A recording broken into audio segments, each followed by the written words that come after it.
வணக்கம். வாழ்க வளமுடன். நலமே சூழ்க. இந்த காலங்களில் சோஷியல் லைஃப்பில் ப்ளஸ் ஜுடிஷியல் ஏரியாவில் மிகப்பெரிய தாக்கத்தை ஏற்படுத்தி கொண்டு இருக்கும் ஒரு சிக்கல், வாழ்வியல் சிக்கல். அது என்னென்னா திருமண முறிவுகள், பிரேக்கப்ஸ். இதை பற்றி சமீபத்தில் ஒரு கட்டுரை படித்தேன். அது உங்களுக்காக. தலைப்பு: திருமண முறிவுகள் ஏன் நிகழ்கின்றன? உங்களோட கணிப்புகள் தவறாக இருக்கலாம்ங்கிற ஒரு தலைப்பே எனக்கு வித்தியாசமாக இருந்தது. சரி, அதை உங்களுக்கு சொல்கிறேன். திருமண முறிவுகளுக்கு பணப்பற்றாக்குறை, வெற்றி தோல்விகள் அல்லது தம்பதிகளுக்கிடையேயான சண்டைகள் போன்றவே இந்த மெயின் ஃபோக்கஸ்டு ரீசனாக இருக்கும் அப்படின்னு நம்ம எண்ணுகிறோம்.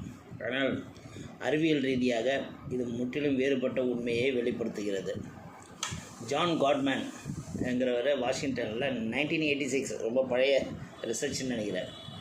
புகழ்பெற்ற உளவியலாளர் ஜான் காட்மேன் ஆயிரக்கணக்கான தம்பதியரை தனது ஆய்வகத்திற்கு அழைத்து அவர்கள் உரையாடும் போது ஏற்படும் இதய துடிப்பு, இரத்த ஓட்டம், வியர்வையின் அளவு போன்ற உயிரியல் அளவீடுகள் நுட்பமாக பதிவு செய்தார். சரியாக 6 ஆண்டுகளுக்கு பிறகு அவர்களை மீண்டும் தொடர்பு கொண்டு யார் இன்னும் ஒன்றாக வாழ்கிறார்கள் என்பதை ஆய்வு செய்தார். அவர் கண்டறிந்த அதிர்ச்சியூட்டும் ஒரே உண்மை என்னன்னு பார்த்தோம்னா, விவகாரத்தை நிர்ணயிக்கும் மிக முக்கியமான காரணி பணம் அல்ல, மாறாக அது அவமதிப்பு அல்லது அலட்சியம். உறவுகளில் அவமதிப்பு என்றால் என்ன? உங்கள் துணையை உங்களுக்கு இணையானவராக பார்க்கும் மனநிலை இழப்பதிலிருந்து இது தொடங்குகிறது. கணவனோ அல்லது மனைவியோ ஏதேனும் பேசும்போது முகத்தை சுளிப்பது அல்லது எரிச்சலுடன் பதிலளிப்பது, அவர்கள் பேசுவதை கேலி செய்யும் விதமாக கண்களை உருட்டுவது. காட்மேன் குறிப்பிடுகிறார், உங்கள் துணையின் தவறுகளை மட்டுமே மிக நுட்பமாக கவனிக்க தொடங்கிவிட்டால் அவர்கள் செய்யும் நல்ல விஷயங்கள் நீங்கள் முற்றிலுமாக புறக்கணிக்கப்படும் மனநிலைக்கு போயிடுறீங்க. இந்த ஒற்றை குணாதிசயத்தை வைத்து மட்டுமே எந்த தம்பதிகள் எதிர்காலத்தில் விவாகரத்து பெறுவார்கள் என்பதை அவரால் 94% துல்லியமாக கணிக்க முடிந்தது. இதில் டீப் திங்கிங் என்னன்னு பார்த்தோம்னா, உறவுகள் என்பது ஏதோ ஒரு பெரும் சம்பவத்தால் ஒரே இரவில் சிதைந்து விடுவதில்லை. நாம் அன்றாடம் காட்டும் சிறிய அலட்சியங்களும் ஒருவரையொருவர் அவமதிக்கும் செயல்களும் ஒரு உறவின் தோல்விக்கு மெதுவாக அடித்தளப்படுத்தப்படுகிறது. விவாகரத்து ஆகாமல் மகிழ்ச்சியாக வாழும் தம்பதிகள் என்ன வித்தியாசமாக செய்கிறார்கள் என்று பார்க்கலாம். திருமண உறவு வெற்றியடைய ஒரு சின்ன ரகசியம்னா என்ன? உங்களோட கணவர் அல்லது மனைவியோ உங்ககிட்ட வந்து, அங்கே பாருங்கள் அந்த பறவை எவ்வளோ அழகாக இருக்குது அப்படின்னு சொன்னால் நீங்கள் எப்படி ரியாக்ட் பண்ணுவீங்க? நீங்கள் என்ன பதில் சொல்கிறீங்க? அப்படிங்கிறது தான் உங்கள் திருமண வாழ்வையோட எதிர்காலத்தையே தீர்மானிக்கிறது.